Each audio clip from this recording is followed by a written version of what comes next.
independencia regional y autoritarismo contra.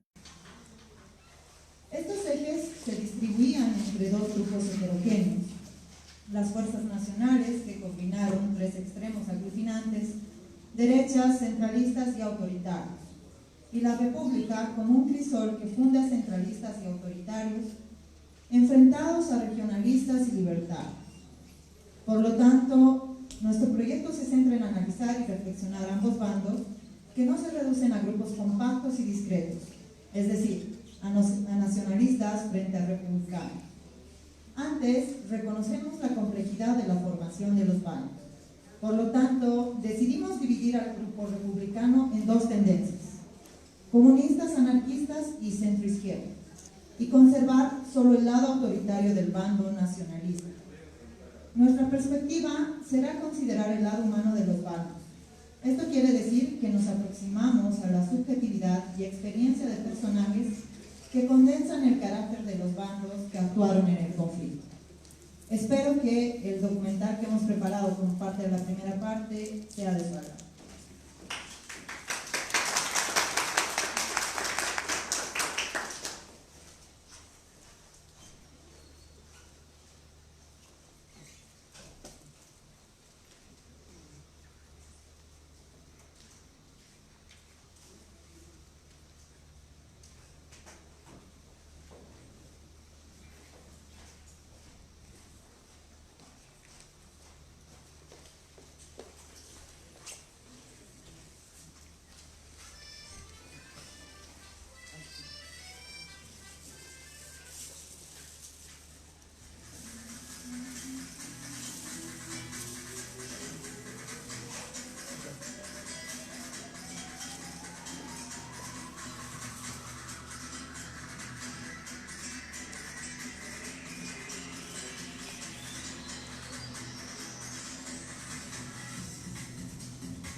La Guerra Civil Española.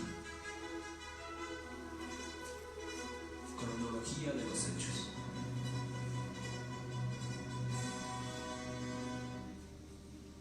El conflicto interno desarrollado en España sucedió durante la segunda mitad de la década de 1930. Algunos historiadores lo entienden como el choque de dos ejes: centralismo estatal contra independencia regional y autoritarismo contra libertad del individuo. Estos ejes mencionados eran distribuidos en dos grupos heterogéneos: las fuerzas nacionales, que combinaron tres extremos aglutinantes, derechas, centralistas y autoritarios, y la república, como un crisol que funde a centralistas y autoritarios enfrentados a regionalistas y libertarios. Esta guerra fratricida tuvo significados múltiples. Fue tanto una lucha de clases como una lucha religiosa, como una lucha política y de opiniones, que le costó muchas vidas. Antecedentes. Analizando el contexto de aquella época, en 1923, Miguel Primo de Rivera, capitán general de Cataluña, proclamó el estado de guerra, disolvió el Parlamento, se suspendieron las garantías constitucionales y las autoridades civiles fueron reemplazadas por militares. Pretendía solucionar los problemas que atravesaba el país peninsular, problemas heredados del regeneracionismo y la crisis de restauración desde 1898, dando continuidad al mismo a través de 1919 y 1921, problemas generales que se recrudecieron. Se podría entender que, a causa de la confrontación del 13 de septiembre de 1923, el general Primo de Rivera, en su régimen dictatorial, hizo que las crisis del sistema canovista se resolvieran mediante el golpe de Estado. También fue aceptado por el monarca Alfonso XIII, convirtiéndolo en el presidente del El golpe se transformó en una dictadura que por un momento mantuvo la paz social, a cambio de suspender la Constitución. Pero España volvió a encontrarse con los mismos dilemas que sucedieron antes del golpe militar. Ese mismo día se dio a conocer un manifiesto al país y al ejército, en el que expresa como propósito liberar a España de la vieja política y fomentar reformas económicas, sociales y políticas. El régimen de la dictadura fue, por lo tanto, una solución transitoria al desmoronamiento del sistema político de la Restauración. La dictadura entró en decadencia en 1928 debido a diferentes factores, principalmente a la oposición y descontento creciente en el sistema, así como a las dificultades económicas. Con la venia del rey Alfonso XIII, Primo de Rivera finalmente dimitió en 1930 para dar lugar a la llamada Segunda República Española. Tras la dimisión de Primo de Rivera el 28 de enero de 1930, los sucesivos gobiernos de Dámaso Berenguer, conocido comúnmente como la Dicta Blanda, y el almirante Juan Bautista Aznar no consiguieron establecer un orden constitucional capaz de asegurar la pervivencia de la monarquía. Así pues, la república es concebida como la forma de Estado capaz de materializar las aspiraciones de modernización y democratización que buscan los diferentes sectores sociales, políticos e intelectuales. El 27 de agosto de 1930 se firma el Pacto de San Sebastián, que buscaba derrocar a la monarquía entre republicanos, nacionalistas, socialistas y algunos monárquicos desencantados con el rey Alfonso XIII. El 12 de abril de 1931, Aznar llama a las elecciones municipales en toda España. Ganan en las más importantes ciudades capitales los republicanos y en las provincias del campo los monárquicos. Es así que 2 días después se proclama la Segunda República y el rey Alfonso XIII va al exilio. Es así que en diciembre de ese mismo año se aprueba la nueva Constitución Democrática, que suponía el fin del periodo de dictaduras militares.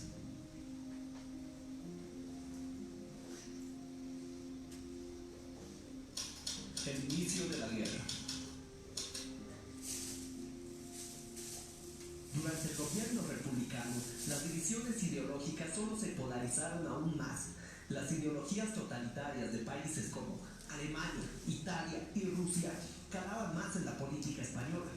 Así, el bando nacional se valió del apoyo de grupos reaccionarios españoles representados por lo general por una clase conservadora y terrateniente que para 1936 consolidó más apoyo. Los frentes más extremistas intentaron un golpe de Estado para 1932 y lo harían nuevamente para 1936. A su vez, el sector de izquierda, apoyado por grupos comunistas, representaba a los sindicatos, anarquistas y obreros campesinos. Estos sufrirían una ruptura que dividió a moderadores y radicales, que se antecedieron a la rebelión de octubre de 1934. Después, los partidos de izquierda lograrían limar sus diferencias y armar una coalición para 1936 denominada Frente Popular, que ganó las elecciones en ese mismo año. No obstante, nuevamente el frente se dividió de manera interna, lo que debilitó al gobierno electo. Tanto las posturas de izquierda como de derecha se radicalizaban más y más. Por un lado, las calles se llenaban de huelgas y protestas, y por el otro, en las áreas rurales, los campesinos extremeños y andaluces ocupaban las fincas de las que fueron desalojados tiempo antes. Los sectores radicales de izquierda quemaban conventos e iglesias, lo que le valió el apoyo de la iglesia al sector conservador, que también armaba patrullas armadas que iniciaban acciones violentas contra líderes izquierdistas. En febrero de 1936, finalmente se da el golpe de Estado en Madrid, protagonizado por la Unión Militar Española, que levantó a los generales Emilio Bola, José Sanjurjo, Francisco Franco, Miguel Cabanellas, Gonzalo Queipo de Llano, Joaquín Fanjul y Manuel Godet. La República, por su parte, alejó a los generales de sus puestos y algunos fueron detenidos. El 12 de julio del mismo año, pistoleros falangistas asesinaron en Madrid al teniente José Castillo, de filiación socialista. Sus compañeros respondieron secuestrando y asesinando a José Calvo Sotelo, quien era líder del Bloque Nacional, perteneciente al partido de derecha. Las cartas estaban echadas. La guerra había iniciado. El asesinato de José Carlos Sotelo solo fue el justificativo y el detonante para los levantamientos por parte de los conservadores. La guerra dio inicio el 17 de junio al atardecer.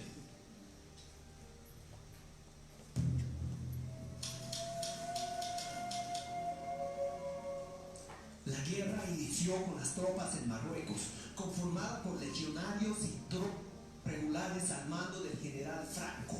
Desembarcaron en Algeciras y se establecieron en Jerez y Sevilla, ciudad que el general Queipo de Llano controlaba. La sublevación como tal solo logró controlar parte del territorio español, por lo que el país se dividió en dos. El bando nacional llegó a controlar los espacios rurales como León, Castilla la Vieja, parte de Cáceres y Aragón, Galicia, Navarra, Álava, el protectorado de Marruecos, las Islas Baleares, también las ciudades de Sevilla, Córdoba, Cádiz y Granada.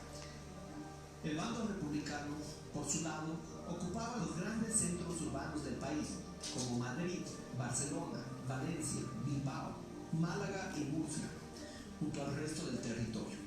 El general Franco desde Sevilla enviaría ofensivas en columnas a las provincias de Huelva, Málaga y Granada, provincias que se mantuvieron fieles a la República por falta de efectivos. No obstante, luego llegaron de Sevilla refuerzos dirigidos por Ramón Carranza, con el que tomaron Huelva el 29 de junio, para que posteriormente se rindiera Andévalo y la Sierra Ondense, con mínimas resistencias. Posterior a ello, el general Franco asume el mando del Ejército del Sur y establece su cuartel general en Sevilla. Desde ahí tomaron las localidades de Zafra, Almendralejo, Badajoz, Cáceres y Toledo, para luego asediar Alcázar y liberar al coronel Moscardo. En el norte, el general Mola se dirigió a Aragón y Madrid. Se enfrentó con la resistencia de milicias republicanas muy débiles. En Madrid, Largo Caballero asumiría el mando. Y una de las medidas fue militar, gracias a la muerte de San Juan en un acto de aviación. Franco fue nombrado generalísimo de todos los ejércitos y jefe de Estado, debido a su creciente popularidad tras la toma de Toledo, a pesar de que Mola había sido el alma del pronunciamiento. En noviembre de ese año se inició la llamada Batalla de Madrid, con Franco a las puertas de Madrid. No obstante, los miles de madrileños se fortificaron en accesos y cavando zanjas. Así, el gobierno se trasladaría a Valencia como precaución y dejaría la defensa de la ciudad al mando del general Vicente Rojo, con la ayuda de las milicias y las denominadas brigadas internacionales, con quienes lograron salvar la capital. Tras este fracaso, Franco intentó sitiar a Madrid cortando los accesos, pero fueron derrotados en las batallas de Jarama y Guadalajara, en febrero y marzo de 1937 respectivamente.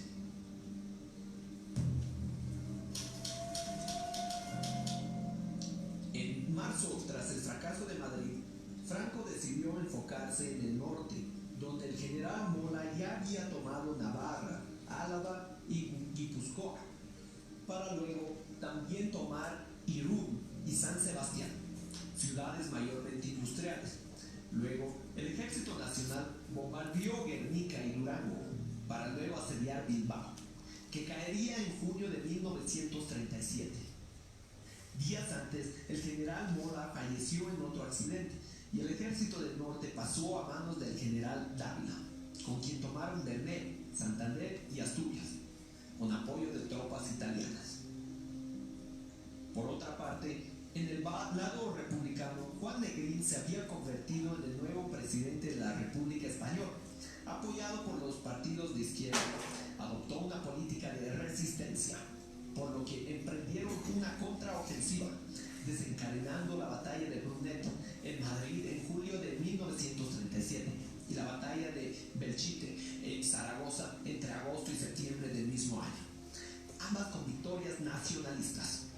La República había quedado muy debilitada después de estas derrotas, ya que todo el norte estaba en manos de los nacionalistas. Fue entonces que nombraron a Vicente Rojo como jefe de Estado Mayor, creando brigadas mixtas, cohesionándolas en cuerpos del ejército.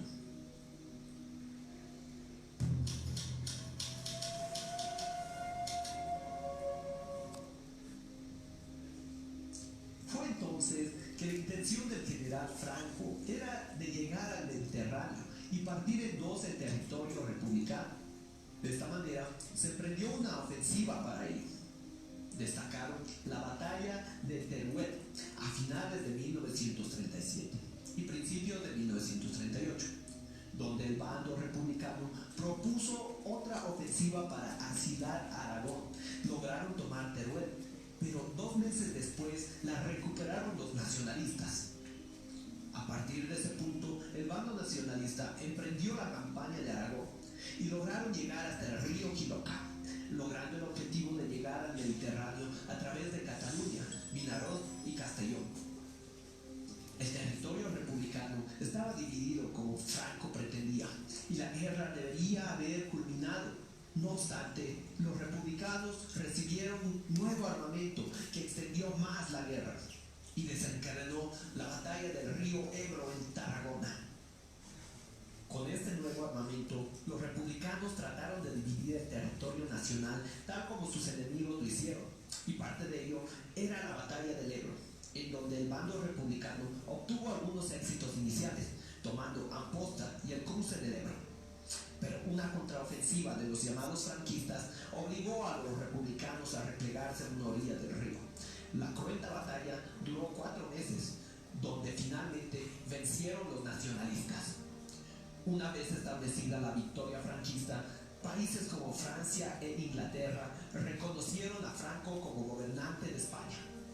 A partir de ese momento, Franco emprendió otra campaña contra Cataluña para que en 1939 logre ingresar a Barcelona sin resistencia. Derrotados los dirigentes republicanos y simpatizantes se exiliaron en Francia por el temor a represalias.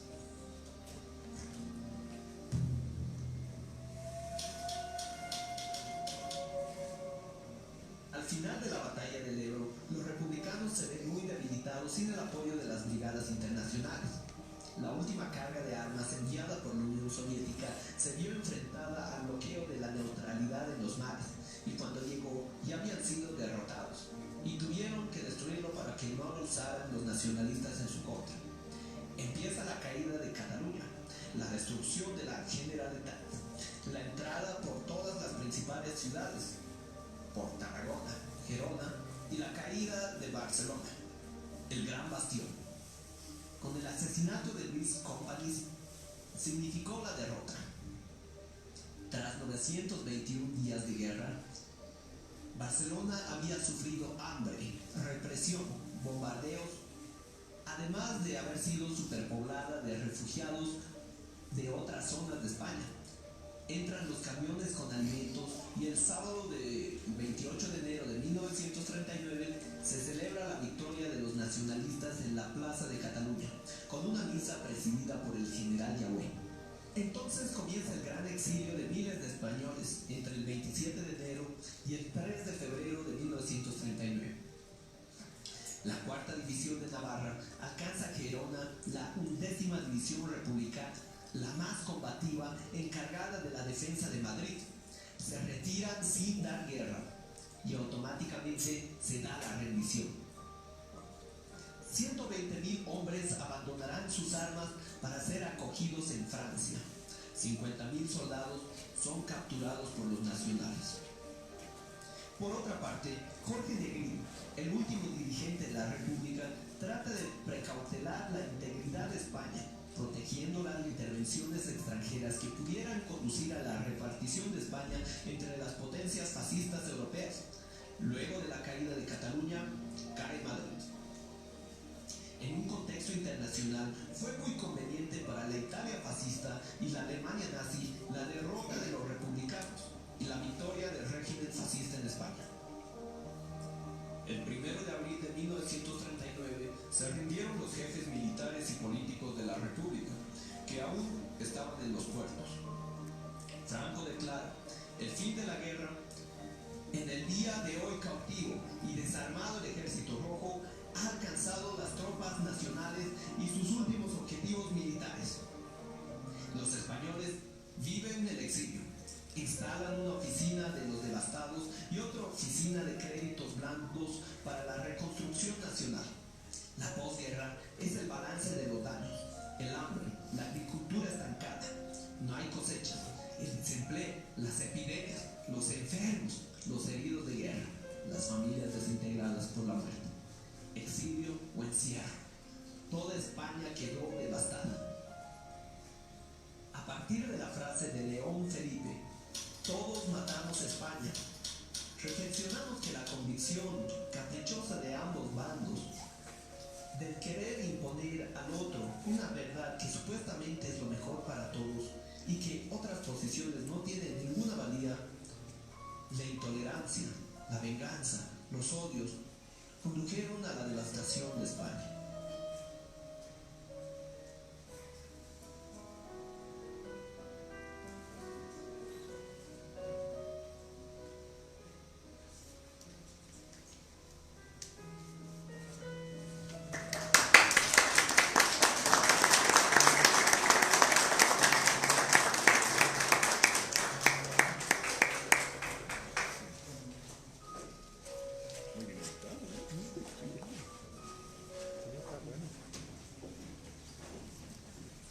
Les agradecemos por los aplausos. Vamos a dar continuación a nuestro programa. Como segunda parte tenemos exposiciones.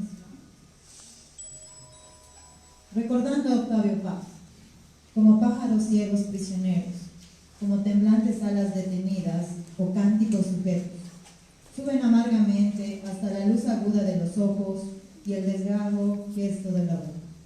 Los latidos febriles de la sangre, petrificada ya e irrevocable, no pasarán. Damos la bienvenida al universitario Diego Juan Alberto Bracamonte Guillén. Lo recibimos con un fuerte aplauso.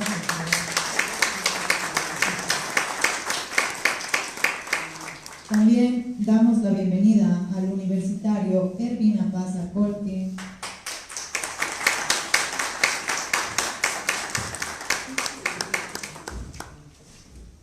Y también damos la bienvenida al universitario Facundo Adrián Vargas.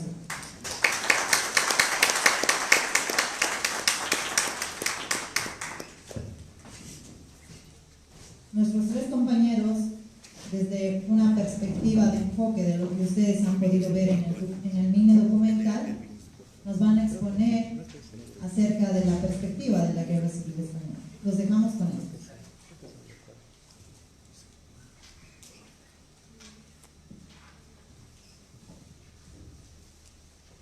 Buenas noches. Quiero agradecer la presencia de todas las personas acá y de mis compañeros para exponer. Quiero recalcar una vez más que este ha sido un esfuerzo de los estudiantes de la carrera de Historia, de la materia de Historia del Mundo siglo XVIII al siglo XXI. Queremos que entiendan que como universitarios bolivianos, futuros historiadores, debemos estar conscientes de todos los sucesos históricos, especialmente este, el de la Guerra Civil, de que en los últimos 4 años en nuestro país se han ido viendo unas grandes diferencias sociales, divisiones político-ideológicas, sociales, de cosmovisiones. Queremos que entiendan cuán difícil es atravesar una guerra civil. España va a cumplir 100 años de su guerra civil en 2036. Y aún así, la sociedad española está dividida entre el bando nacional, que cree que ha sido justa la cruzada encabezada por el generalísimo Francisco Franco, y el bando republicano, que había estado harto de las políticas monárquicas, de derroche, centralistas, que beneficiaban solo a un grupo minoritario de las élites acomodadas. Entonces entendamos que la guerra civil española debe servir de ejemplo para Bolivia y para todas aquellas personas que desde el ámbito personal y político buscan encaminarnos a un enfrentamiento fratricida.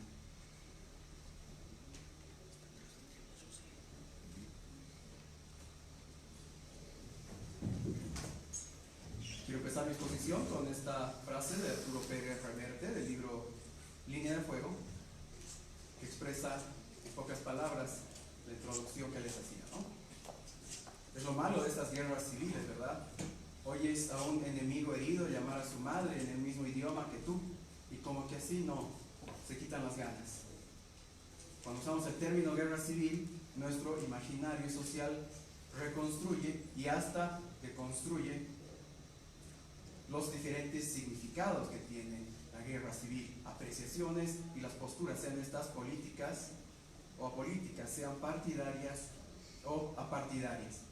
La guerra civil, en pocas palabras, es el enfrentamiento armado entre dos facciones de una misma nación, dos bandos inconformes con las actuales políticas que atraviesan la nación. Es la destrucción de la unidad nacional. En otros términos puede ser también el hambre, el sufrimiento, el miedo y la miseria. Las ciencias sociales coinciden con estas características de definición de guerra civil. La doctora Barbara Walter de Estados Unidos define la guerra civil como un proceso de violencia en gran escala que enfrenta a dos o más grupos dentro de un Estado reconocido que lucha por el control del gobierno o la extensión de su jurisdicción. En los dos últimos siglos, la humanidad presenció, entre otros cientos de enfrentamientos, las tres guerras civiles que yo considero más importantes, de mayor relevancia, de impacto histórico, social, económico y político. La guerra de secesión norteamericana de 1861 al 65, que enfrentó a los estados de la Unión y a los estados confederados. La visión antiesclavista y la visión esclavista de una sociedad norteamericana. La guerra civil rusa de 1917 a 1923, que enfrenta a bolcheviques y zaristas, a rusos y blancos, que desemboca en la revolución bolchevique y la posterior consolidación de la Unión Soviética. Y la última, de la que se basa esta exposición, es la guerra civil española, entre monárquicos y republicanos entre el 36 y el 39. Podemos enumerar también otros grandes conflictos y guerras civiles que se han dado en el mundo, muchas de ellas olvidadas porque no están en el continente europeo ni en el continente americano. Lamentablemente, los grandes académicos siguen manteniendo posturas eurocéntricas, olvidando al Asia y olvidando al África. No nos olvidemos la guerra civil de Nigeria, la guerra de Biafra, en 1967-1970. En Europa, la guerra de Georgia, del 92 al 94, la guerra civil de Azerbaiyán y Armenia, una de las más famosas, la guerra de Yugoslavia o la guerra de los Balcanes, que es también una guerra civil. Y otra muy importante en Oriente Medio es la guerra civil del Líbano, del 75 al 90. La guerra civil en todos estos espacios llega a formar esquemas de revolución y contrarrevolución, ubicadas entre la técnica, los costes de la revolución y las situaciones límites creadas por extensiones ideológicas. Dentro de estos problemas de enfrentamiento civil, en el continente tenemos en Centroamérica la que se puede considerar también la guerra civil nicaragüense entre el Frente Sandinista y los contras, y que son dos visiones totalmente contrapuestas. Esto de acuerdo a las ciencias sociales. Tiene otra frase, que es: en la guerra la primera víctima es la inocencia y la última es la verdad. Quisiera enfocarme en esta parte, en cuánto influye la guerra en la niñez. En la retaguardia, tanto en el bando republicano como en el bando nacional, la población se movilizó para ayudar a los más inocentes y desprotegidos, los niños, víctimas que no comprendían el impacto de la guerra, de ver a vecinos enfrentándose entre sí, familias divididas por dos visiones políticas, amigos, vecinos, posturas religiosas y económicas. Ambos frentes crean centros de acogida en las retaguardias, donde se recibe asistencia, pero también los niños que forman a pasar parte de estos centros de acogida, tanto en el bando republicano como en el bando nacional, reciben una educación ideologizada. En el bando republicano se crea el Socorro Rojo Internacional de carácter comunista, que propugna la escuela soviética en la educación de los niños. En la parte del bando nacional o sublevado se crea el auxilio social, y en ambos frentes se adoctrina a los niños de acuerdo a la postura política de quienes los reciben. No voy a profundizar el financiamiento recibido en ambos bandos, si han recibido dinero de los comunistas, de los fascistas, porque esa parte se van a encargar mis compañeros de profundizar el tema de las bajas, el tema del financiamiento. Podemos observar cómo hasta hoy, en el proceso de ideologización de los frentes, existe una marcada división por la memoria histórica de la guerra civil. Solo puedo repetir las palabras de los historiadores del Instituto de Estudios Históricos de España, que enmarcan a la Guerra Civil Española como la última guerra romántica de la historia. Una guerra en la que se enfrentan dos visiones antagónicas: la izquierda revolucionaria, encarnada por Francisco Largo Caballero y Juan Negrín, frente a la postura nacionalista sublevada, que encarna lo que ellos llaman la cruzada nacional, ¿no?, de corte tradicional, conservador y católico, encabezado por Francisco Franco, José Antonio Primo de Rivera, Onésimo Redondo y Ramiro Ledesma, entre otros. La guerra civil enfrenta a los españoles divididos en dos grandes grupos, entre el 36 y el 39, como habrán visto en el documental, en el que dos facciones de España combaten ferozmente por 3 años. Quiero que entiendan bien que las heridas de la guerra civil española se mantienen abiertas hasta hoy por todos los excesos, odios y rencores cometidos por las dos partes. Las causas de la guerra civil española son las siguientes: la cuestionada legitimidad de la Segunda República, la injusticia social, que se caracterizaba por las grandes diferencias sociales entre la minoría con grandes poderes y recursos económicos y la gran mayoría obrera campesina. La injusticia social hace que cada vez en el contexto español de 1930 se vayan sumando y haciendo diferencias más grandes, tanto entre los líderes del bando republicano como del bando nacional. Otra de las causas de la guerra civil es el fracaso de la clase política. Podría parecer novedoso analizar el fracaso de la clase política en la guerra civil española, pero todos estamos conscientes que en todos los países hispanoamericanos que alguna vez formamos parte del Imperio Español, las clases políticas, después de creadas las repúblicas, se han mantenido en un juego de privilegios entre izquierdas y derechas. Eso en España llegó a un hartazgo tal que provoca la guerra civil. El proceso revolucionario encabezado por el bando nacional del generalismo Franco, que se encontraba en ese momento en África. El nacionalismo que encarna José Antonio Primo de Rivera y Onésimo Redondo.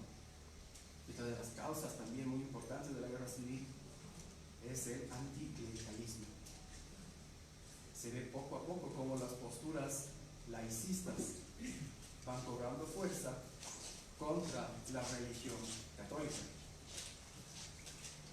La radicalización de la vida política y la radicalización de la sociedad hacen que la sociedad española tome dos bandos: el analfabetismo permite que tanto el bando republicano como el bando nacional puedan adoctrinar a las personas y enceguecerlas para tomar parte en uno de los dos grandes grupos. Y por último, los golpes de Estado, encabezados por Primo de Rivera y secundados por el rey Alfonso XIII. Quisiera hablar sobre la movilización femenina en la Guerra Española. Es muy interesante también, porque al igual de los centros de acogida que se crean para los niños en el bando republicano y en el bando nacional, en ambas zonas del conflicto se movilizan las mujeres, pero en la retaguardia. En la zona sublevada se crea la Renovación Española y la Acción Nacional, ambas de corte falangista, de corte carlista. En la zona republicana podemos observar al Partido Obrero de Unificación Marxista y al Secretariado Femenino. Ambas ayudan tanto en la confección de vestimenta para los soldados, en la ropa, en curar las heridas y también, como les había dicho antes, en tener a los niños.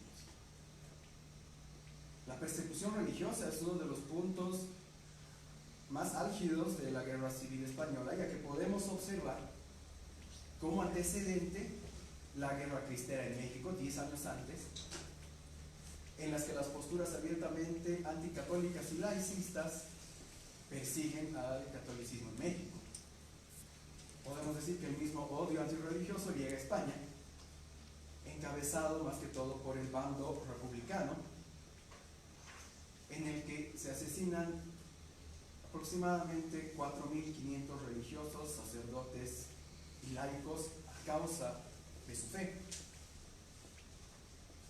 Podemos ver uno de los discursos que dice el doctor Manuel Azaña en 1931, antes de que inicie la guerra, que España ha dejado de ser católica. El discurso que dice el doctor Azaña es muy interesante porque plantea la problemática de la España en cuanto a la religión y cómo la religión debe ser superada para evitar los conflictos sociales. Podemos observar cómo la radicalización del bando republicano contra el catolicismo comete estos crímenes contra la religión. Ahora quisiera, antes de terminar, hablar sobre el bando nacional y la traición de Franco. El generalísimo Francisco Franco, después de haber ganado la Guerra Civil Española, unifica tanto a los movimientos carlistas, católicos, a la Falange Española y a las juntas de ofensiva nacional sindicalista en las FET de la ONU. Teniendo 4 grandes líderes del movimiento revolucionario del bando sublevado, Francisco Franco se hace con el poder y traiciona los ideales, tanto del carlismo como de la Falange. Algo muy interesante que podemos ver luego del triunfo del generalísimo Franco es que se abren causas generales en toda España. Estas causas generales estaban destinadas a perseguir, encarcelar, torturar y desaparecer a todos los miembros del bando republicano. Los que lograron escapar se van a Francia y a otros países.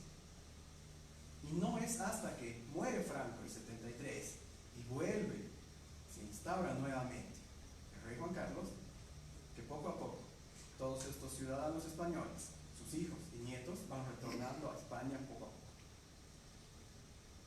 Es el presidente Rodríguez Zapatero que logra crear la ley de memoria histórica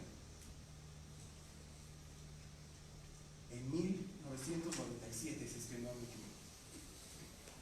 Y el actual presidente del gobierno español, Pedro Sánchez, crea la nueva ley de memoria democrática, en la que se están rescatando a la memoria española todos los crímenes cometidos durante el franquismo. Esto tiene apoyo del gobierno del PSOE, de los partidos de izquierda, y es a su vez rechazado por los partidos que el mismo gobierno considera de extrema derecha, como Vox, el Partido Popular y el Partido de Centro, Antes de terminar, quisiera mostrarles la frase de Miguel de Unamuno, que le dice al general Millán Astray, y le dice: venceréis porque tenéis sobrada fuerza bruta, pero no convenceréis, porque convencer significa persuadir, y para persuadir necesitáis algo que os falte en esta lucha: razón y derecho. La frase de Miguel de Unamuno es tan actual hoy como hace 70 años, y se la podemos decir a gente de derechas o de izquierdas o de terceras posiciones que tienen posturas totalitarias, que tratan de imponer un pensamiento único.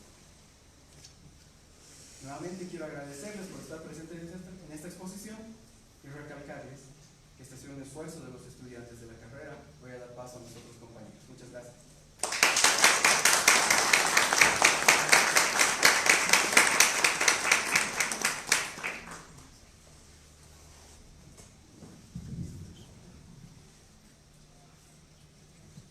Bueno, primeramente quisiera dar buenas noches a todos, tanto docentes como estudiantes que se han dado la cita aquí para venir a recordar un poquito de la historia de lo que es la Guerra Civil Española, ¿verdad? Entonces, ya habíamos ido viendo cuál es el tema del contexto que genialmente nos había dado pues Diego. No obstante, aquí yo iniciaría con una cita de autor Arturo Pérez Reverte, ¿no? Quien dice que todas las guerras son malas, pero la guerra civil es la peor de todas.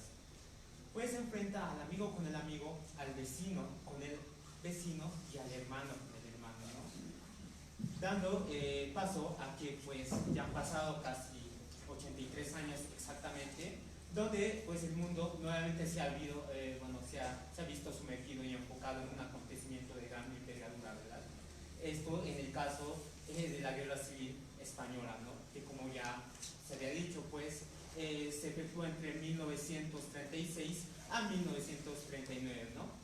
Y bueno, si bien anteriormente ya habíamos visto de qué trata esta guerra y cuáles pues han sido las causas, vale la pena también hacer una valoración, ¿no? Si bien tenemos unas de las causas que ha sido la desigualdad socioeconómica y también la expansión de la izquierda, tenemos que tener en cuenta que aquí la sociedad española pues se sumerge en un deterioro social, ¿no? En los cuales pues, como ustedes ya se pueden imaginar, pues cuando una sociedad pues, cae en este deterioro social, pues prácticamente esta sociedad se va deformando, ¿no? Prácticamente lo que pasa con la sociedad española de la década de 1930, ¿no? Entonces, si bien nos damos el gusto de ir con dos escritores, dos investigadores, tales como Estanislao Cantero, quien escribe una lectura de la Guerra Civil Española, y también Enrique Moradeiros, quien igualmente se basa mucho y se enfoca en este tipo de temáticas con el texto de la Guerra Civil Española, pues estos mismos terminan por argumentar que más allá de las causas, de estas causas de la desigualdad socioeconómica y también de la expansión de la izquierda, esta sociedad pues se sumerge no solamente en un desgaste en cuanto a su composición, sino también en su estructura, ¿no? Porque prácticamente, paulatinamente, proceso tras proceso, acontecimiento tras acontecimiento, pues España se ve sumergida a un desgaste tan agotador, ya sea también para los individuos de aquella sociedad que prácticamente la componen, ¿verdad?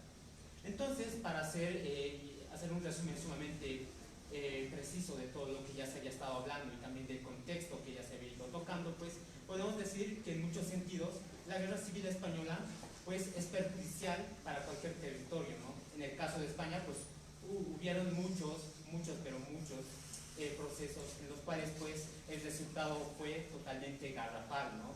Tenemos miles de muertos, destrucción de hogares, continuo deterioro del país, esta vulneración de los derechos humanos y también este grado de injusticia, esta muestra de grado de injusticia que se hacían pues tanto en los bandos republicanos y también nacionalistas, ¿verdad?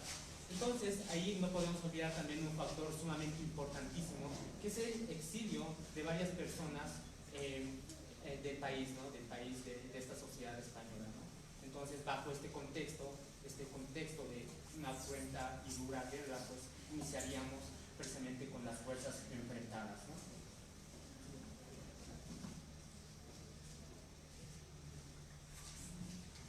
Ok, Tenemos ahí como ejemplo dos bandos, yo los pongo como ejemplo, dado que los dos bandos prácticamente no eran pues los que se disputaban el poder en totalidad dentro de esta sociedad, ¿verdad? Sino que habían intereses mucho más mayores, ¿no? No obstante, yo aquí para contrastar y matizar mucho más el tema, pues me voy a ir con el bando republicano, que si bien ustedes han podido notar en la diapositiva, pues no estaba compuesta por un solo sector, sino también estaba articulada por varios sectores, ¿no? Ahí tenemos la izquierda republicana, la Unión Republicana, el Partido Socialista Obrero Español, el Partido Comunista de España, el Partido Obrero de la Unificación Marxista, ¿no? Entonces, ahí podemos ver la composición y podemos dejar el mito de que pues, prácticamente este bando republicano que tenía a la cabeza pues, a Juan Negrín, el general José Miaja y también Vicente Rojo, pues podemos decir que pues, prácticamente este bando republicano estaba articulado por varias organizaciones. Entonces, ¿cuál era el objetivo? Entonces, ahí nos podemos, donde iniciamos a preguntar cuál era el objetivo de dicho bando, cuál era el objetivo del bando republicano, ¿no? Y ahí está sumamente claro, ¿no? El bando republicano tenía el objetivo preciso de defender la legalidad republicana, ¿no? Prácticamente lo que va a pasar, va a pasar lo opuesto con el bando nacionalista, ¿no? Que como ustedes pueden igual apreciar en la diapositiva, pues está compuesta también y articulada por varias organizaciones, tales como la Liga Regionalista, el Movimiento Carlista, que ya habíamos ido mencionando, que ya había ido mencionando Diego, el Partido Monárquico, Renovación Española, y la Confederación Española de Derechos Autónomos. Entonces ahí tenemos una clara licitud y podemos mencionar de que el bando nacionalista igualmente estaba articulado no solamente por una organización, sino por varias organizaciones. Entre los principales personajes dentro del bando nacionalista tenemos a Francisco Franco, prácticamente famosísimo dentro de la Guerra Civil Española. También tenemos a Emilio Mola y a José Enrique Barrera, ¿no? Si bien no había puesto aquí directamente a todos los personajes, estos tres me parecen importantísimos, dado que de alguna u otra manera matizan esto lo que va a pasar con la Guerra Civil Española, ¿no? Pero a lo contrario de lo que habíamos estado hablando con el bando republicano, este bando nacionalista seguía otro tipo de objetivos, ¿no? El cual era impulsar la ideología franquista, que en pocas palabras era reflejar el rechazo a todos los principios e ideas propias de todos los regímenes liberales y democráticos. Entonces, aquí podemos tal vez hacer una evaluación en cuanto a las diferencias de cada uno de los bandos, ¿no? Si bien uno se enfocaba mucho en la legalidad republicana, pasa lo opuesto con el bando nacionalista, que prácticamente quería pues limitar de alguna u otra manera pues a los regímenes liberales y democráticos de cierta manera, ¿no? Pero ¿qué sería de todo este conflicto si no hablamos de respaldo internacional que habían recibido ambos bandos? Por una parte tenemos al bando republicano, que como ya les había ido mencionando, pues había tenido el apoyo de tres países sumamente importantísimos para la época, ¿no? En una primera instancia tenemos a la Unión Soviética, quien había aportado con carros de combate, autos blindados y aviones. De la misma manera, pues se había habido a la necesidad de enviar también fusiles, pistolas, comidas, piezas de artillería y también movilidad, ya sea aérea y terrestre, ¿no? Entonces, ahí también tenemos un claro ejemplo de cómo es que va evolucionando el tema del respaldo, porque si bien nosotros podemos mencionar que si bien una guerra civil tal cual como se habían dado en esta sociedad y también en otras sociedades, pues no tiene ningún respaldo, entre comillas, aquí se hace claramente evidente que la guerra civil española, pues mucho más allá de ser un conflicto entre dos bandos, pues se empieza a sumergir en un respaldo internacional, es decir, se empiezan a involucrar muchas más naciones, muchos más países, pues en los cuales pues ya vamos a ver las diferencias de estos mismos, ¿no? Si bien han podido notar en la diapositiva, pues ahí tenemos la tabla y los aportes en los cuales los países pues habían configurado y habían enviado este respaldo al bando republicano, teniendo como primer país a la Unión Soviética, que ya les había ido mencionando, pues empieza ya con este otorgamiento y el aporte también de carros de combate, ¿no? De la misma manera tenemos a México, quien había también aportado con obreros y sindicatos, y incluso había dado este mismo país, pues había dado donaciones al embajador de España, ¿no? No obstante, aquí también se empieza a dar estas vicisitudes en cuanto a que México igualmente va a apoyar de manera incondicional al bando republicano para que este mismo configure de alguna u otra manera y se haga también con la victoria de la Guerra Civil Española. De la misma manera tenemos como segundo país aquí a México en la planilla de las estadísticas, que empieza a dar estos pistazos tan gigantescos, porque para aquellos tiempos nosotros no podemos dejar de largo a este país, dado que ha tenido también sus procesos y acontecimientos, ¿no? Y finalmente tenemos a Francia y otros países que evidentemente, si bien no habían aportado de gran manera, pues han tenido, han dado este granito de arena, más que todo para que se dé este respaldo internacional, ¿no? Este mismo, Francia, había dado este respaldo a través del envío de material bélico y también del envío de municiones y armas respectivamente, para que pues el bando republicano pues no quede solo en la batalla, ¿no? Porque vamos a ver cómo es que el bando nacionalista igualmente va a tener desde una primera instancia, desde 1936, va a tener este respaldo incondicional más que todo de la Alemania de Hitler.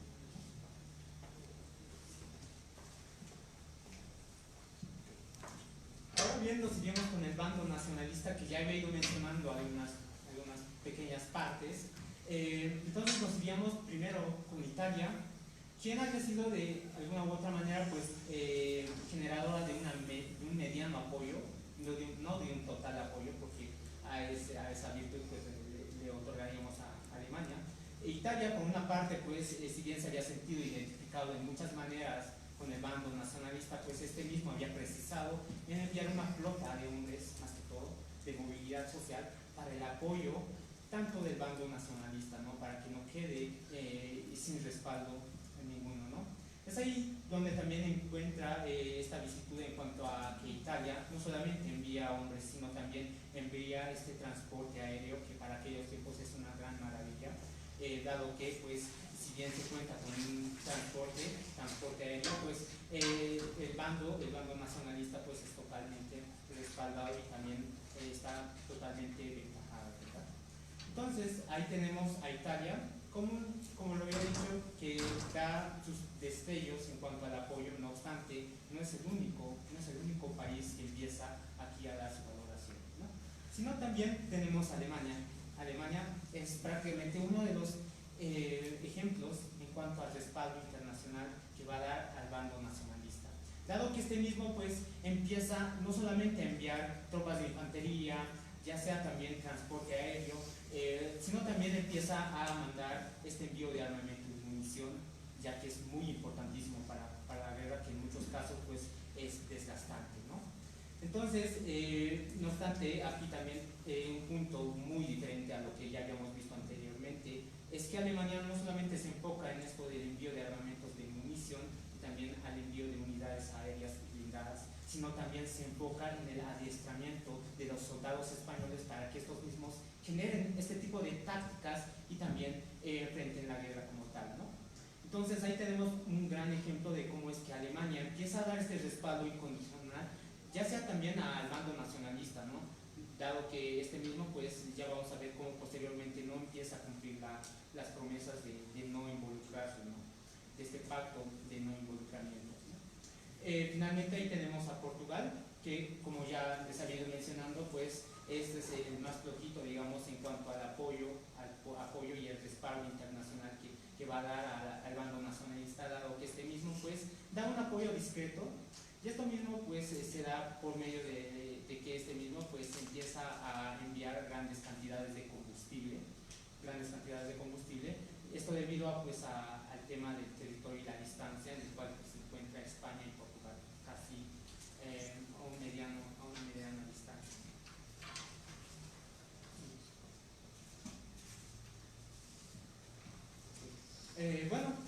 Prácticamente se puede decir que si bien países se involucraban y daban sus grandes saltos en cuanto a apoyar de alguna u otra manera pues al bando nacionalista y republicano, hubieron otros países que prácticamente no se querían involucrar, dado que pues estos mismos buscaban la paz integral de todos los espacios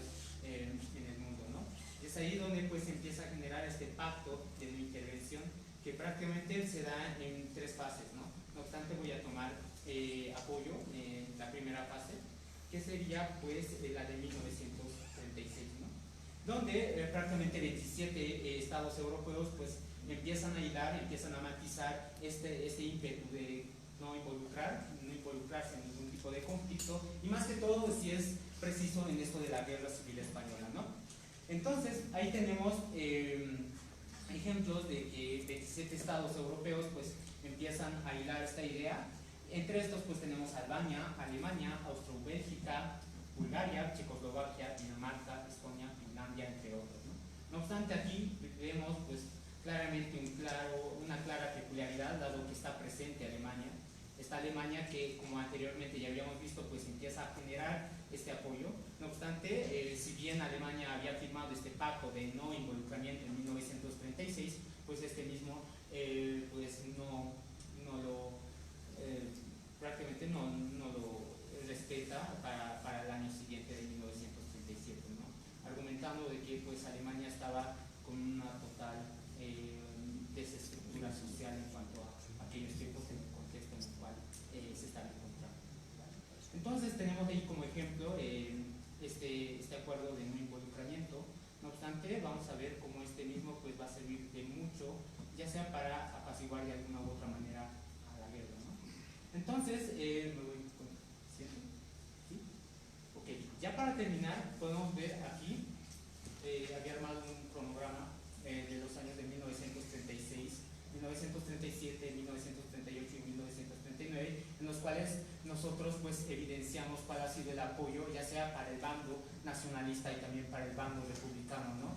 Como por ejemplo tenemos ahí el comienzo de la guerra, que es en 1936, y pues en ahí es donde se da precisamente el matiz de este involucramiento internacional, precisamente con Alemania, que envía a la Legión Cóndor ya para octubre de este año, ¿no? Es así como sucesivamente se empiezan a dar este tipo de involucramientos, este tipo de procesos, los cuales pues terminan de ser pues una guerra de total magnitud, no solamente ya en el contexto social español, sino también en el contexto social del mundo, ¿no? Entonces, ya para terminar, quisiera ya finalizar con esto, con la siguiente frase, que bueno, ya lo había ido viendo en varios textos, tales como el de Pérez Reverte, la cual dice que tan buena puede ser la guerra si esta misma va a terminar por deshacer tu sociedad.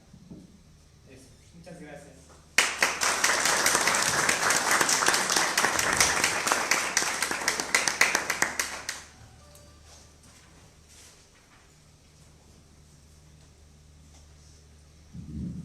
Buenísimo, buenas noches a todos. Bueno, a tiempo de agradecer al grupo de la materia de historia hacia el siglo XXI, a los expositores. La exposición última que vamos a tratar de hacer titula Crimen y hambre, las experiencias y los intentos de subsistencia durante la Guerra Civil Española. Bueno, la siguiente exposición, por el tiempo que dispone, que en realidad son 15 minuticos, va a evitar redundar en la cronología y elementos propuestos a las anteriores. Y en cambio, nuestro objetivo radica en ahondar justamente en la línea general de este evento, ¿no? Que es observar el lado humano de la guerra civil. Vamos a llegar a exponer este lado, evidentemente, con aportes ajenos, del cual soy simple intermediario, centrándonos en un elemento que, por la situación de la guerra, se lo ha pasado de largo al menos hasta los últimos 15 años a partir del siglo XXI.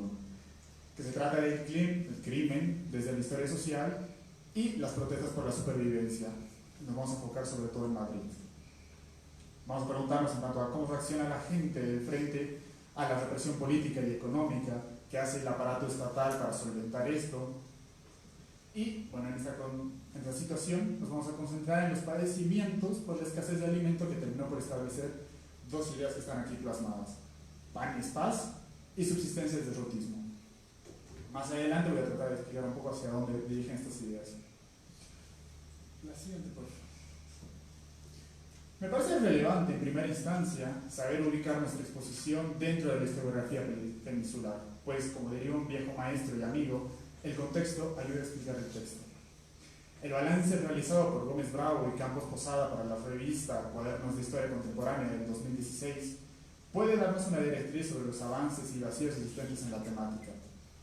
Como mencionamos, la narrativa dicotómica entre quienes puede contar más muertes al opositor no hace más que reducir el complejo panorama a una maldad intrínseca dentro de los militares fascistas, políticos comunistas u obreros anarquistas. La pregunta consecuente, en realidad creemos, radica en ¿cuáles son las lógicas internas dentro de la violencia? La respuesta a esto viene con relativa fuerza desde inicios del siglo XXI con las publicaciones del Diccionario Biográfico de la Real Academia de Historia. Más adelante, en el 2005, González Calleja y Paine Rodrigo se van a adentrar a explorar la comprensión de la brutalización dentro de las retaguardias para postular una correlación entre la conflictividad social local y vivencia revolucionaria. Aquí ya postulan el concepto de cultura como guerra, que en verdad deviene de los estudios que va a realizar Eric Hobsbawm al proceso que denominó Era de la Violencia, ¿no? Este proceso dedicado entre la Primera Guerra Mundial hacia la Segunda. El análisis de las retaguardias, que bueno, es algo que ya mis compañeros venían exponiendo, ¿no? A su vez posibilita la comprensión del proceso de la guerra civil a un nivel local, como lo va a evidenciar el texto de Ricardo Robledo al analizar el microcosmos de la represión dentro de las prácticas cotidianas en cada localidad dentro de España, ¿no? Aquí también tuvo un avance en las temáticas sobre los repertorios punitivos, en tanto a su base ideológica, sus objetivos y el planteamiento del análisis histórico hacia la violencia simbólica, como es el caso que va a postular Vega Sobría en el 2001. Nos vamos a detener un segundo sobre la violencia simbólica, una que, por supuesto, no podía darse en otro lugar que no fuera en el espacio público, como se observa en el análisis de la cultura denominada cultura de la victoria, entendida esta como una configuración de discursos y demostraciones que van a apostar por alguno de los dos bandos. En realidad, aquí lo importante radica en la idea de que la ideología del régimen no es una imposición que viene desde arriba, ¿no? Termina por ser en realidad una colaboración desde abajo, pero también con diferentes elementos, ¿no? En este sentido, siguiendo el ejemplo del texto coordinado por Aróstegui, y como habíamos visto en la portada de algunos de los textos mostrados en el video, una guerra total, como es la guerra civil española, necesita una historia total. Aquí es donde se abren espacios para diversas preguntas por los límites del convencimiento del objeto de la contienda, del convencimiento del objeto ideológico de esta. Observar las variables que posibiliten tener una visión mucho más cercana a las problemáticas y tensiones de la gente común. Hablando entonces de analizar las condiciones de vida, consumo alimenticio, distribución y manejo de la justicia, en un contexto donde el caos político y social estaba a la par del día. Partamos entonces desde una posible visión institucional en el manejo de la justicia. Me adelanté un poquito. En este manejo de la justicia, eventualmente llegaremos a hablar desde el otro lado, ¿no? ¿Cuál es el objeto de esta justicia? Sobre estas personas que van a ser reprimidas en ambos lados. Es decir, de quienes sufren las represiones de injusticia, que básicamente es una construcción en marcha, en constante. Como evidencia Enrique Rolando Cañés, los tribunales revolucionarios emergieron en los espacios de la ausencia del poder estatal y, pese a los esfuerzos de Negrini, aún mantenían cierto poder después de la reorganización de las audiencias provisionales que se había dado para mediados del 37. El primer objeto de estas instituciones se centra en la limpieza del aparato burocrático, como la que se gestó el 21 de julio de 1936. Para Vares, en el caso de la división del País Vasco, que también, como ya se había mencionado, está este intento de lograr cubrir desde el bando franquista toda la parte norte del país, junto con esto va a venir el hundimiento de instituciones republicanas en diferentes zonas como en Vizcaya y en Huitzilopochtli. Esto implicó la generación de una violencia espontánea y una violencia revolucionaria, según establece Vares. La primera sería representada en actos reactivos. Por ejemplo, el 31 de julio del 36 hubo un asalto a la cárcel de San Sebastián, que posteriormente se desembocó en actos reactivos en los asesinatos a los presos en Bilbao de 1937 o en los presos de Tolosa a mediados del mismo año. Ahora bien, como menciona Ledesma, no podemos presuponer que la violencia política viene a ser una creación de la nada. En cambio, deberíamos observar la larga historia de España en los momentos de violencia civil. Esto va a partir del siglo XIX, ¿no? Ya la elaboración de las Cortes de Cádiz es un perfecto ejemplo de aquello. Esto no quiere decir que esta actitud sea igual por todos lados. Por ejemplo, la violencia ejercida en las zonas de la República y en las zonas de los sublevados dista de ser parecida. Y como menciona una vez más Ledesma, los muertos se llegan a ser todos iguales. Así que vamos a tratar de darle voz a esos muertos. Parece que en un primer nivel de análisis encuentra que la depuración de las zonas republicanas no estaba dirigida desde la cúpula de poder, sino la desintegralización que posibilitó estas generó instituciones, ¿no?, que fueron encargadas de esta diferencia del bando sublevado. Sin embargo, también es importante asumir que estas actitudes se nutrían de fracturas sociales, de fracturas identitarias, excluyentes y nuevas pautas políticas que, como vinieron mencionando las anteriores exposiciones, ya eran de larga data. Lo que sí, la actitud de un ojo por ojo o reactiva en ambos frentes terminó por consolidar una especie de círculo vicioso, ¿no?, entre ambos lados. Si seguimos esta línea, al final nos toparemos con un repertorio punitivo de situaciones de casi esquizofrenia por encontrar traidores y entablar esta difícil relación de cuál es el límite del bando enemigo. Aquí puede ser interesante mencionar el texto de Andrés Gil sobre los nuevos actores encargados de la limpieza política, que para el autor pueden clasificarse en grados de responsabilidad, compromiso, por ejemplo, entre directores, intercesores, ejecutores y colaboradores. No nos vamos a entrar ahí. En cambio, ¿qué está sucediendo en el interior de cada retaguardia? Ahora sí, por favor, la siguiente. Zygmunt Bauman, para las personas después de la Segunda Guerra Mundial, encuentra que creían por exclusión, más que por reflexión, que el Holocausto había sido una interrupción del normal fluir de la historia, un tumor canceroso en el cuerpo de la sociedad civilizada, una demencia momentánea en un momento de cordura.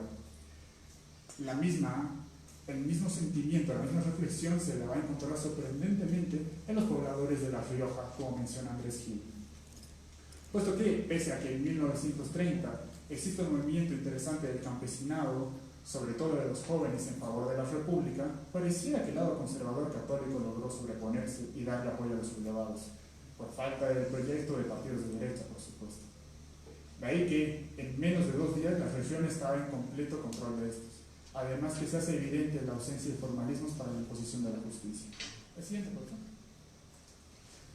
Los cuadros que observan, además de darnos un balance macabro de los muertos provocados en ambos lados, nos invitan a preguntarnos diversas cuestiones. E insistimos una vez más en esto. ¿Cómo reaccionó la gente? ¿Qué otros tipos de represión fueron impuestos? A partir de aquí, en realidad, nos alejamos de la percepción de la violencia solo como un instrumento político, sino también en su desborde hacia lo económico y lo cotidiano. La necesidad de fondos en ambos bandos llevó al uso de pagos forzados, apropiación de bienes y fondos. Si observamos someramente el espacio geográfico que posee cada bando, nos damos cuenta que los sublevados controlaban en sí provincias productoras de cereales, Castilla, Aragón y parte de Andalucía, regiones ganaderas, Extremadura, León, Galicia y parte de Asturias y Cantabria, áreas vinícolas, azucareras, provincias del litoral, etc. En cambio, la República quedaba coartada de todos estos productos, aunque no se puede desdeñar la producción que venía de buena parte de La Mancha, Andalucía, sobre todo Aragón y Levante. La siguiente, por favor. Es decir, se encuentra un grave problema de abastecimiento. Si bien la ayuda internacional, como pueden ver en la larga cita de ahí, pudo haber sido la ayuda, la mala administración y las intrigas dentro de las instituciones estatales, ya para concentrarnos solo en la parte republicana, estas intrigas que se dieron en el Ministerio de Abastecimiento, la Gobernación y las pequeñas instituciones revolucionarias provocaron que durante este conflicto el consumo por habitante en calorías, si lo ponemos en algún término para observar la calidad de vida de alguno, fuera de solo 1.200 por día, es decir, casi la mitad de lo que consumimos en un día actual. Es interesante observar la producción en escasez. La siguiente, por favor. Huevos, leche, café, chocolate y distintos tipos de carne dependiendo del momento. En la tienda de abarrotes se vendían los productos como de esta manera, ¿no? La leche puede ser leche de vaca, leche pura de vaca, leche de vaca, esto dependiendo del grado con el cual diluyeran con agua la leche, ¿no? O el café, recuelo, café y café por la gloria de mi madre, también dependiendo del grado de calidad de este. ¿Cómo afectó esto? Ya George Orwell mencionaba que la guerra, para él, significaba el rugido de los proyectiles y fragmento de acero soltado por el aire, pero significaba, sobre todo, barro, piojos, hambre y frío. La pregunta consiguiente está en ¿cómo se distribuía la comida? Siguiente, por favor. Los militares tenían una posibilidad más alta de una mejor nutrición que los civiles, por supuesto, o estos civiles sin relación alguna con un sindicato. Ahora bien, es evidente que tiene sus matices en el transcurrir de la contienda. Si al inicio de la contienda los soldados de la República estaban bien alimentados, con el transcurso de los meses se leen las cartas situaciones como muchas ganas de salir de aquí porque llevan 9 días sin pan y nos iban a matar de hambre. El soldado Jesús Company, dentro del texto de Burgos, perteneciente al ejército de Andalucía, confesaba a sus familiares que el menú diario era básicamente un trozo de bacalao más pequeño que una onza de chocolate y un almuerzo con 2 pedazos de manzana frita. Y después nada hasta el día siguiente. Por su parte, los civiles, que son este cuadro de acá, van a tener un menor porcentaje de comida, estaban constantemente bombardeados por las intenciones franquistas y la prensa republicana.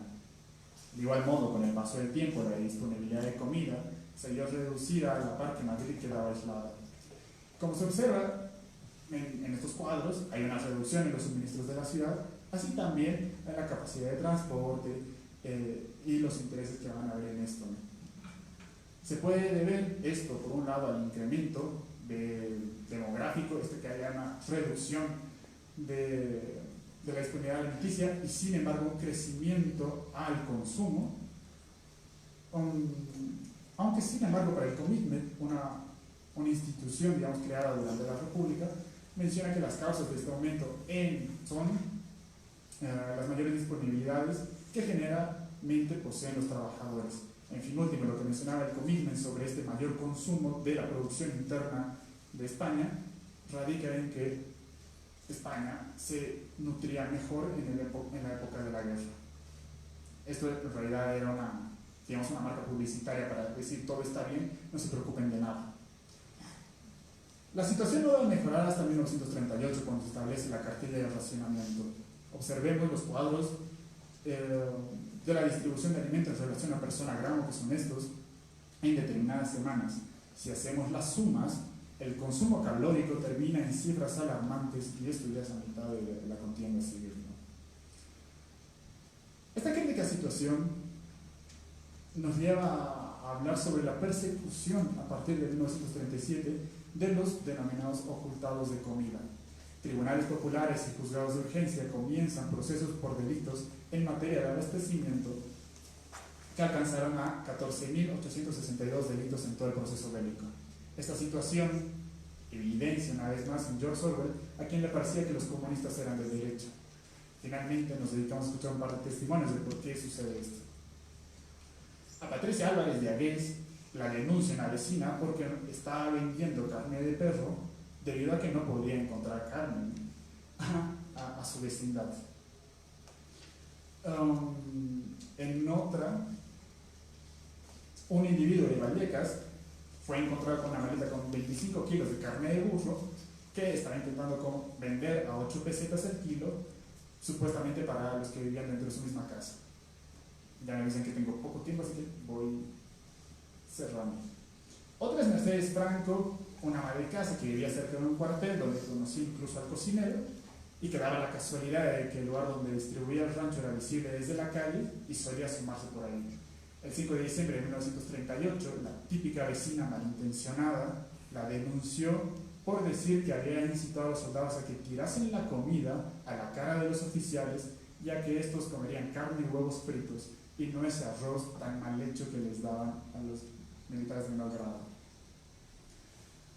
Para el 38, la Navidad del 38, en lo que se denominó como la Navidad de las lentejas, las mujeres cotidianas las tenían hartas con esto, ¿no? La siguiente, por favor. Con esto ya acabo. Entonces hicieron una movilización cerca de las vías del tren con la consigna queremos paz y queremos comer. La idea aquí está en el pan es paz, porque realmente ya no aguantamos esta situación. Es interesante analizar el manejo de la opinión pública en esta situación ya exasperante para el bando republicano, porque la opinión pública a partir del bando franquista. Porque el 39, pocos meses antes de la rendición de la República de Madrid, Franco va a bombardear Madrid con panes envueltos en la bandera española, con la consigna de este es el pan de España, es el pan de Franco. Es así que se puede ver un intento de acercamiento hacia los procesos cotidianos que se vivió en esta guerra civil, ¿no? Y bueno, los dejo ahí porque sí, ya el tiempo se me acaba, así que muchas gracias.